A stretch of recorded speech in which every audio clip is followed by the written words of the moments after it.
Hey guys, how's it going? Welcome back. So as you guys know, I'm a pretty straight shooter. I tell it how it is, and I don't hold anything back, and I'm not going to.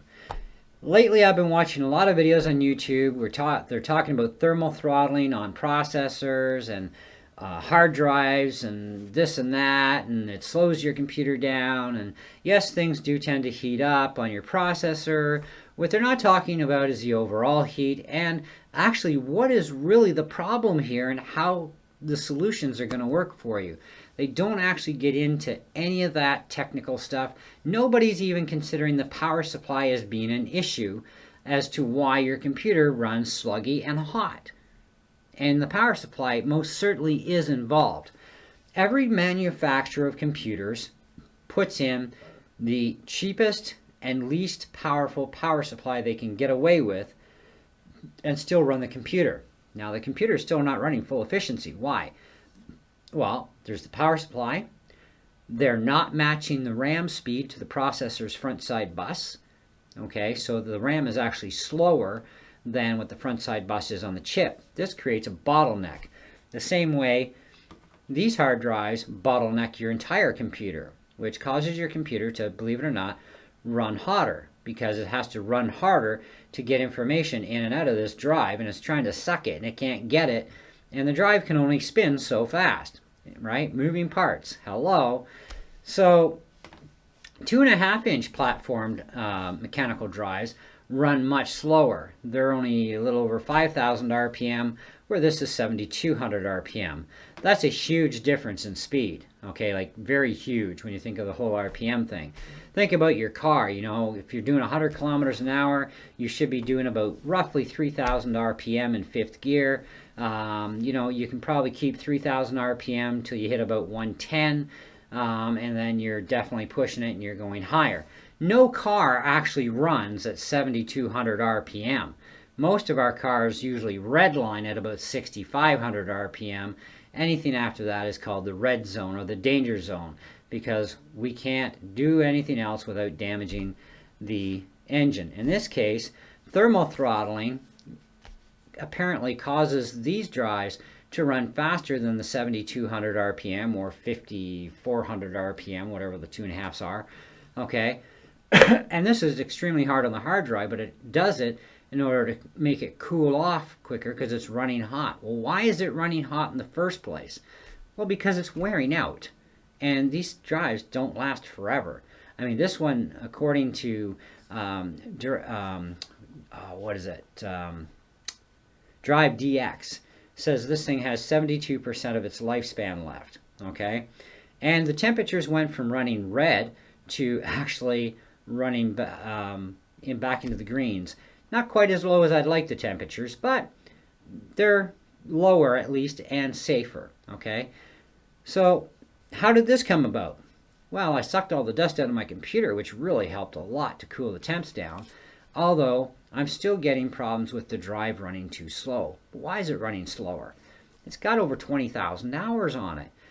The more you use a mechanical drive, there's bearings in these things. There's a top bearing and a bottom bearing.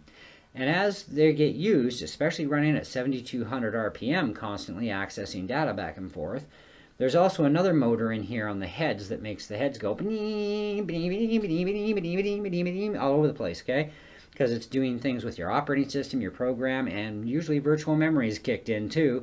And virtual memory is a type of program access that allows the computer to use your hard drive as extra memory RAM in order to run your programs, which also slows down your computer, slows down your programs. Things don't run efficiently. So you need to get away from the VM area so that it doesn't actually activate. Even if it's turned on, it can be stopped from activating if and only if you have enough actual regular memory in your computer. And we're not talking storage space. We're not talking about the space required for your operating system. We're talking about the actual hardware memory that is set aside in your computer as a chunk of hardware that's chips that actually is responsible for your OS, okay, be it Windows or Mac or Linux or Unix or whatever Ubuntu, okay, as well as your programs. Now, programs and operating systems have minimum specs. You need to have things at the recommended highest end specs for available memory in your computer to avoid virtual memory from kicking in. And in the case of a Windows computer, you can actually turn virtual memory off. On the Mac, I don't think we have that option anymore. I don't know. They may have put it back in Catalina. I'll have to check. But I know in previous versions to Catalina, at least in the OS 10 category, we couldn't turn virtual memory off, okay, which kind of really sucks because we're stuck with it on. So our only way to avoid using virtual memory was to have enough actual hardware memory in the computer so that the hard drive wouldn't be spooled as memory, okay? So that definitely means you need, well, over 16 gigs of RAM, okay? 16 or better. And some programs will actually use a lot more than what you have available, especially demanding programs like Photoshop and programs as such like that. A lot of your hardcore video games are definitely going to swallow up that RAM a lot, and your operating system needs a certain amount of RAM to itself to run full bore on the operating system. Either way, you still have bottlenecks to deal with. And so the RAM is not the proper speed generally in any computer to match the front side bus of the processor. So you're already bottlenecking data flow as it is, which also causes everything to run hotter. Your RAM runs hotter because it can't keep up. Your processor's running harder because it's fighting with the RAM. And your processor's running hotter. It's being starved for power from the power supply because your other peripheral devices are stealing the available amperage. And so you're borderlining it on the actual amperage that the board requires to run your processor and all the different peripherals that are integrated to the board or external cards as well that you may have installed in your computer. So this kind of really sucks. So how do we get around a lot of this stuff? Well, in computers where you can actually change out the power supply for a more powerful one, okay, then by all means, the bigger you go, the better it's going to be for you, especially if you want to hook those extra devices in, all right, and still take advantage of full horsepower. That's going to definitely free up your processor. It's definitely going to free up your video card to have a lot of power to it now so that it can run efficiently. Even if it's an integrated video card to your motherboard like the iMac, it's not a card in a slot. It's a chip that gets removed and you can actually upgrade your video RAM that way. And it's integrated RAM to the video chip, so it has its own dedicated RAM, which is the best way to go because shared RAM will actually slow your computer down even more. And we'll try and touch on that too in this video. So the first thing you do is you ditch that mechanical hard drive. These things start sucking more and more amperage the more they wear out. They will wear out. It's just the way it goes. Moving parts, wear and tear. Not to mention, they generate a lot of heat in comparison to an SSD drive. So you want to get rid of the heat buildup in your computer, get rid of this, okay? Even if it's a 2.5-inch platform, it's still going to put out a lot more heat than an SSD in a 2.5-inch platform. It's commonly known as this. It's going to work that way, right? So that reduces heat, reduces draw from the power supply. It also reduces the amount of amperage draw. Now let's just say for giggles that your 2.5-inch drive, which only works on 5 volts, same as this is only 5 volts, let's say they are the same amperage level. Now an SSD, of course, is RAM. That's all it is. It's RAM chips and it's no moving parts. So it's not going to draw anything more, okay? Your mechanical drive as it wears keeps drawing above. So if it runs at 1.7 amps brand new out the door and it's running perfectly fine the way it should, well, in 6 months or a year or 2 years down the line, it's now drawing closer to 2 amps. Maybe it's drawing 2.2 amps. Okay, it's drawing more than what it's designed to deal with, but it has to draw that power in order to get the system up to power, okay, to run efficiently because of the wear and tear factor. It's called self-calibration, okay, and moving part hard drives do this. Now, get rid of the bottleneck. For that, you go with this. This is automatically going to return power back to your power supply that was being stolen previously. And it's going to allow that power to now be rerouted to the rest of your computer to power those devices more efficiently and effectively. And that includes your processor, your video card, or via chip. Includes your USB ports, Thunderbolt ports if you have them, Ethernet, your wireless internet card that's in there. So your Wi-Fi card will now get more power put back into it and available to draw so that it can run more stable, hence removing those particular bottlenecks. when your RAM is matched to the same exact speed as your processor on its front side bus, because that's the only bus you worry about, then the bottleneck is gone. Okay, because what happens is we have a bottle. We have a bottleneck. Now, right at the label here is the last flat spot. And then it goes down like this and down, and it gets skinnier and skinnier as it goes down into a little pipe. So you're trying to force data in a big area and shove it out there really super fast. Ain't gonna happen. Same thing as going into the big storage area to do stuff. You're trying to shove a whole whack load of stuff down a skinny little pipe, and hopefully it gets into the big pipe at the same speed. It can't. It backfeeds and causes resistance, and therefore everything heats up. Okay, so even if you replace your hard drive with an SSD, yes, your computer runs faster, runs smoother, so do your programs. If you want to see even more speed out of your computer with just having this done, you need to also replace the RAM in your computer with the same speed of RAM as what the front side bus is on your processor. That again makes things for the data back and forth running at equal rates back and forth. No bottlenecking, no friction buildup from over processing to try and do it, and your processor runs even colder now. So now you don't have to worry about thermal throttling your processor anymore, and you'll increase the longevity lifetime of your processor the cooler you can get it to run. You can have 10,000 horsepower worth of fans inside your computer, but it's going to do absolutely zero for you unless you can remove all the bottleneck restraints. Okay? That means the RAM and the processor, same speed. Okay? Means your hard drive needs to go to an SSD or an NVMe type stick drive. Okay? Because RAM is the fastest thing out there for processing back and forth with. And that's all this is just RAM. Okay? But it's a different type of RAM than what your computer runs on, and it's much bigger in size, but it is still random access memory module. Bottom line, it's faster than anything with a moving part. Okay? Way faster. So you remove that bottleneck, data can flow very extreme fast rates. And the NVMe stick drives are even faster by several times faster than even the fastest SSD. Okay? That's a fact. Everybody will tell you that on YouTube. That's how it works. So this could still allow you to keep your stock power supply just dealing with your RAM and your hard drive alone. I can tell you for a fact that when this drive was in my iMac got so hot that I could feel the heat radiate off of it from 6 inches away. Since just making the one change by going to one of these inside, my iMac runs so cool that I have to physically touch the thing now to see if it's got any warmth to it. And about the only warmth I'm probably feeling is the warmth being built up from the LCD screen being turned on.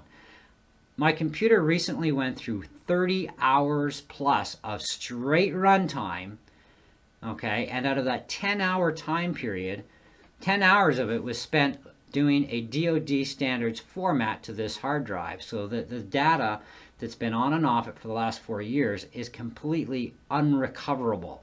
Okay, it is cleaner probably than the factory had this thing when they sent it out. It's that cleanly scrubbed. Okay, but that took over 10 hours to do this drive, and that's a very long and intensive process to do that, which keeps that drive even running at its peak speeds for that entire time period in order to do that. And that process is multiplied by 7 times over on the wipe, and it's very critical how it wipes it and how it does it little bit at a time, little bit at a time. Oh, it's crazy. Just like I'm waiting for this thing, I'm like, oh, 5 hours and it's only this far. Oh man, I'm just gonna go to bed, you know. So I get up the next day and it was actually finally done. So, but over 30 hours straight of running my computer, and previous to doing that, I was doing other stuff on the computer. When this thing was doing its job formatting, I wasn't doing anything else. Now this was being formatted externally too on my docking hub, okay, which has its own power source. It's a powered hub, okay, and it runs up to 2 drives at once, plus it can run 2 charge ports at the same time, which I have both active because they're both running lights on them. One for my mixing board, one over my keyboard. Plus I have 2 main USB ports on this for data sticks going in and out, or whatever device I want to plug in there. And I have an SD card slot and a micro SD card slot, and everything can be active all at the same time. And I steal actually 0 power from my USB bus from my computer. The only power it steals is whatever the power signal is required for the data transfers in and out, because the main hub itself is powered, so it's self-sufficient on its own. And this drive, even after all that 10 hours plus on the bay running, it got pretty warm, even being outside of the computer. So you imagine that heat coming off of this thing amplified exponentially inside the iMac, and the power supply is naturally going to be warm anyways. The main computer board is going to be a certain temperature, and that all amplifies together. And of course, you know, the fan needs to kick in, right? And it needs to cool things. And the fan cooling is not very good on any PC, let alone a Mac or even one of those all-in-one PCs. The fan cooling on them sucks, just like laptops. Fan cooling systems on any laptop I've ever owned or come across or checked out, the cooling systems absolutely abhorrently suck, right? Which is why they have a higher breakdown rate, generally. Now, my iMac has been going steady for 4 years. It rarely gets shut down, okay? And it still has been running glitch-free, which has been great. Other than the fact it was running super hot, it was getting really boggy, and I feel, you know, like reload the OS. One thing that people always suggest, you want more speed back out of your computer? Reformat your hard drive, reload your operating system, reload your programs. You probably got a lot of fragmentation going on there that even Windows couldn't get rid of, but it said it did anyways, which it probably lied, okay?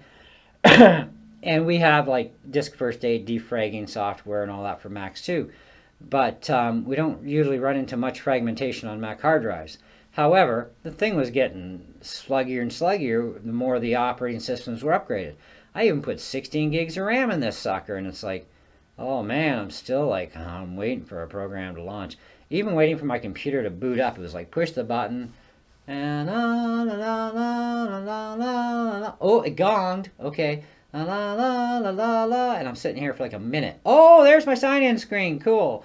And I hit it again, and I'm waiting. Da da da da da da da da da. Oh, okay, cool. Now let's try and launch a program. Bounce, bounce, bounce, bounce, bounce. Oh, it finally took it. Good. Now it's going to try and load it. And we're waiting. Da, da, da. Okay, so now that the theatrics are done, so I put in this SSD drive into this computer, and that's all I did, and put it all back together. I put a fresh OS on this thing, reloaded all my software. I pushed the power switch, and no sooner is my finger off the switch, I hear gong. And then I'll start seeing the Apple logo, and then I see it loading. And if it wasn't for having to type in my password, I'd be at pretty much 30 seconds flat, okay, to go from hitting the power switch to up at the desktop with my browser going and surfing the net. That's pretty quick with just this change. And, of course, I've also removed all that heat buildup that this thing was causing in more than one way. Yes, it's true, these things do not get burning hot. They get pretty damn warm, but it's still heat regardless, and its heat amplifies. The other problem is what's causing more heat buildup in the power supply is this is overdrawing from the power supply. Normally this is 1.5 amps. It's drawing more like 2 to 2.5 amps because the motors are getting worn. They're getting old. 4 years old, 20,000 plus hours. Yeah, the motors are starting to wear. So they're drawing more power as they wear. And the bearings are getting stiffer and stiffer with time. Now I could probably get another 6 years out of this drive. But the thing is, it's going to just get consistently slower and slower and slower until it finally burns up and dies. Okay? But either way, there's 2 motors in here. The one for the heads and the one for the motor. And the more worn they get, the more power they draw from the system for amperage. If the amperage is not completely available to it, that's a problem. And that causes the power supply to run hotter to supply not only this, but everything else it has to supply to the computer. It's got to run a 27-inch display. It's got to run the motherboard and all the goodies on it and ports and stuff. And it's got to run the processor. It's got to be able to feed power to the RAM chips. It's got to feed power to the video bus, which is a 1 gig NVIDIA card in my my computer, okay, it's got to feed all this, you know, and it's like it's already a borderline power supply as it is. So I need to take advantage and remove all my bottlenecks. So this was the first bottleneck. My next one is to find out what the front side bus is on my processor to see if my RAM is up to spec. Now the RAM that's in here was 1600 megahertz from the factory. When I upgraded, I put the same speed RAM in because you have to. Okay, so it's now 16 megahertz with all 4 chips. Okay, doesn't matter that the brands aren't the same. The speed and the rest of the specs are. Okay, but is it the same speed as my processor? I'm researching that right now, and so far I'm coming against a few walls. I guess it's the way I'm typing it in, or I gotta get a more in-depth system profile going on my CPU chip. But I'll find it out anyways. Now, if the RAM is actually at the same speed, then I have no more bottlenecks to worry about. If the RAM is running faster than the processor, which is very unlikely, but if it is, then that's creating a bottleneck, which means you got to go with slower RAM that matches the processor. But that's not going to happen because I already know for a fact that when manufacturers put in RAM, they never put in RAM that's faster than the front side bus, and they never match its spectrum to the front side bus unless the customer requests that special, in which case that's a special order kind of an item. So they always are going to put something in that's generally slightly slower than the front side bus on the chip because it cut costs. It still allows the system to run really well, but it could run so much faster and so much better if you remove all the bottlenecks. Okay, now we didn't always have SSDs around. We've had them for a few years now, granted. We could have had SSDs 30 years ago, and I can say this why. Well, the thing is back in when the Mac first came out in '84, a couple of years into the Mac lineup, there was a little tool given to us in our operating system called RAM disk. And what that did was it allowed us to take actual hardware memory, which basically this is what this is, but bigger, okay? And we could dedicate a certain amount of that memory that we chose to, as long as we didn't chew up what programs would need in the operating system, and we could create a RAM disk or an SSD drive out of our RAM, okay? And then we copy our system folder in there, we copy a couple programs direct in, okay? And away we went. We changed the startup device of our computer to the RAM disk. It boots from the RAM disk and it boot about that fast. I mean, it was freaking lightning quick, okay? Kind of like what you experience now with just an SSD drive, except a little bit quicker. Very minimal OSs back then.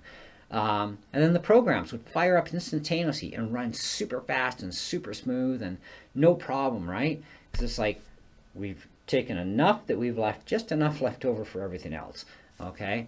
So SSD drive technology was kind of there already back then on the Mac, except it wasn't called SSD. We called it RAM disk. And the more RAM we had available in our computer, the bigger the RAM disk we could create, and the more crap we could put in there to run off of that RAM disk, you know, and run our computer really super fast.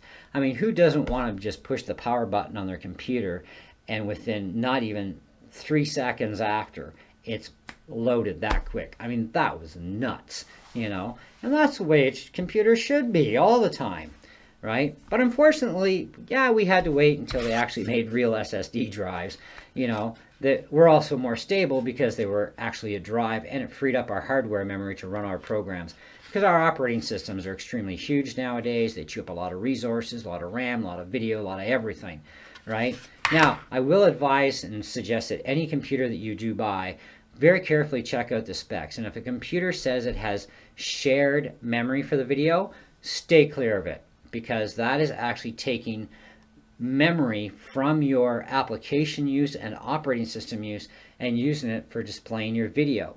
And that really slows you down because now you're hauling not only the read writes of the RAM buffering for your operating system, but also your program or programs, and then you've got that shared memory to deal with that could be anywhere from a half a gig to 2 gigs to 3 gigs. Okay, of actual RAM that's being used, which means you have to have a lot more RAM in your computer to even make things go a little quicker. and it's still going to be a huge bottleneck, and you cannot get around that bottleneck on that one. That is one bottleneck you cannot cure, other than to just buy a computer that has video with dedicated video RAM, okay? And a lot of laptops do have dedicated video RAM. A lot of all-in-one PCs have dedicated video RAM, including the Mac. It's dedicated video RAM in the Mac, okay? It's not shared. You know, so you want to keep that in mind. Now, another thing I want to touch base on really quick is, of course, you know, like I said, the cooling systems have always been very piss poor in all computers, no matter what. Well, these netbooks, they use a special kind of RAM called, what was it now? EMMC, I think it's called, if I remember correctly. I could be wrong. Anyways, don't quote me on that one. Anyways, basically, it's an integrated chip to the board, and it's kind of like it's nothing more different than a USB stick, okay? I've got a 64 gig drive in here. This is a 64 gig USB stick. So there's a chip on there soldered to the board that is actually the hard drive on this thing, which makes this thing non-upgradable. It also means that the way they built this computer, it has absolutely zero vents, no cooling system at all, zero. And it doesn't require it because it'll never get hot enough, because it's a very low performance computer. I mean, this is a computer you do basic email with, and boy, is it still sluggy, okay? But at least you can do email on it, and you can surf the internet. It does the bare basics. I actually use this thing to run the software that controls the programming for my Boss GT100 pedal board, my students' Katana amps, as well as my Beat Buddy, and a few other devices that I happen to have around here that require programming. And that's what this computer is actually used for. And I go on the net with this to do the OS updates as needed, and any of the software that needs to be updated. That's what this computer is used for. This way it keeps everything away from my main computer, so I can concentrate on my main computer, which is my iMac, which runs my sound studio for my recording studio in here. And I use my PCs, my other PCs, because I have a laptop, and I've just ordered myself another computer that is actually extremely high-end. You'll see it on Tuesday, as long as the courier shows up. But anyway, so I've got an 8-core laptop too, which I use for doing a lot of video work on with my videos, as well as the Mac does the video work as well. But the other one, the other PC laptop, the 8-core, it does that, and it plays some games that I'm playing for now, which I'm going to have more fun with on the new computer, because now those games are going to run full out and really cool graphics, right? And absolutely no lag. So that'll be really awesome, and then I can reformat that thing and reload it, and I'm going to actually put an SSD drive in it, because I'm finding that the mechanical drive in that computer is, I guess it's just over a year old now, but I'm finding that the hard drive for a 2.5-inch platter drive is actually starting to get a little on the sluggy side, and I know it's not the operating system. I know it's the drive. I mean, these mechanical drives nowadays are not lasting as long as they should. You know, I mean, they still last, they'll still function, but they're getting worse and worse as time progresses. And I can't afford to lose data. And I do back stuff up, yes, but I'm going to start backing up everything to SSDs now and get rid of all the mechanical drives in all my computers, just because they're completely, utterly useless. Anyways, so if you have any other questions, you know, feel free to ask. And as always, I'll do the best to answer them.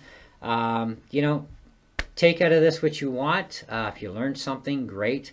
You know, I learn a lot by watching videos on YouTube myself, and I've learned a lot in the past while watching videos that kind of like, they completely missed it on so many levels here, you know, and so it's kind of like, I need to really share this information with you guys, and that's what I'm doing in this video, is letting you know what you've not been told, okay? You might have known some of this, or you might not have. You may have heard part of this somewhere else. But to tell you the whole story on how the computers actually operate and how to cure a lot of problems, definitely is worth knowing, okay?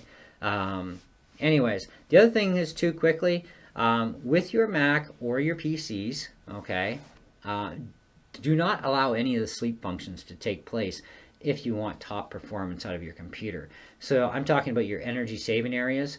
So, you know, that includes if you have a laptop with a battery, don't let anything go to sleep, none of it. Even have your battery, when you're on battery power, make sure that it provides top performance to everything. No power saving modes whatsoever, no hibernation allowed, none of that. that will also speed up your machine way faster than it's probably even running right now. It's a huge increase. Same as your network card.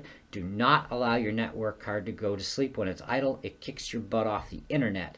So don't let it go to sleep. All of that stuff. And if you want to know how to do that and you're not sure about it, I will do a video anyways going over that stuff. Probably in the next day or two, I will actually do a video showing you how to set up your PC for top performance. So stay tuned and wait for that video. In the meantime, thanks so much for watching. If you're not subscribed, please subscribe. And of course, smash that bell for notifications, especially if you want to hear more computer jargon or anything else out of my channel. You'll get notified whenever I upload. So thanks again, and catch you on the next one. Bye.